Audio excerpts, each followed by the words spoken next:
आइए जानते हैं आखिर क्यों आया भगवान परशुराम को श्री राम जी पर क्रोध। पौराणिक मान्यताओं के अनुसार परशुराम जी ने अपना प्रसिद्ध धनुष पिनाक, जिसका दूसरा नाम अजगब भी है और जो उन्हें भगवान शिव ने प्रदान किया था, राजा जनक को अपने पास रखने के लिए दिया था, जिसे उठा पाना अत्यंत कठिन था। समय समय पर परशुराम जी उसको देखने भी आते रहते थे और वो हर बार ये ध्यान देते थे कि जमीन को गोबर से लीपने के दौरान धनुष के हिस्से की जमीन खाली छूट जाती थी, क्योंकि लीपने वाले में इतनी शक्ति नहीं थी कि वो धनुष उठाकर उसके नीचे की जमीन भी लीप दे। कुछ वर्षों के बाद जब परशुराम जी पुनः आए तो उन्होंने धनुष के नीचे की जमीन भी गोबर से लिपी हुई पाई। आश्चर्य जताते हुए उन्होंने पूछा तो पता चला कि आज लेपन सीता जी ने किया है। भगवान परशुराम ने उनकी दिव्यता को पहचान कर राजा जनक से बोला कि सीता के योग्य वर वही हो सकता है जो इस धनुष को उठाकर इसकी प्रत्यंचा चढ़ा सके। सीता स्वयंवर के दौरान श्री राम जब धनुष उठाकर प्रत्यंचा चढ़ाने लगे तो धनुष पुराना होने की वजह से तेज आवाज करते हुए टूट गया। उस गर्जना को सुनकर परशुराम दौड़े आए और धनुष के टूटने पर श्री राम पर क्रोध प्रकट किया।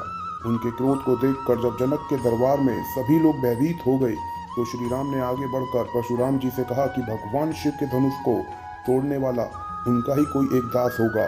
श्री राम के वचन सुनकर क्रोधित परशुराम जी उनसे बोले कि सेवक वह कहलाता है जो सेवा का कार्य करता है। शत्रुता का काम करके तो लड़ाई ही मोल ली जाती है।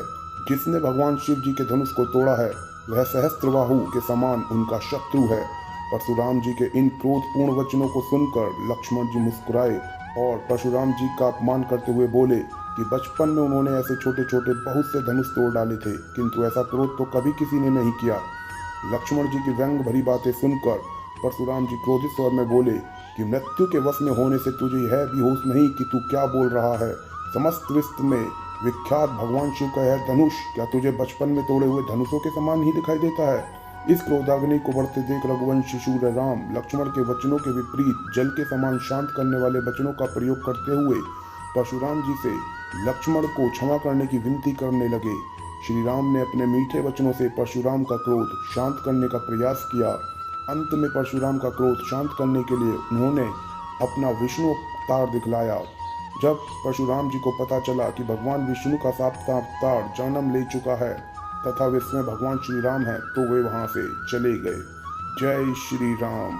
अगर आपको भगवान परशुराम और श्री राम के बारे में जानकारी अच्छी लगी तो प्लीज़ वीडियो को लाइक करें, चैनल को सब्सक्राइब करें और बेल आइकन दबाना ना भूलें।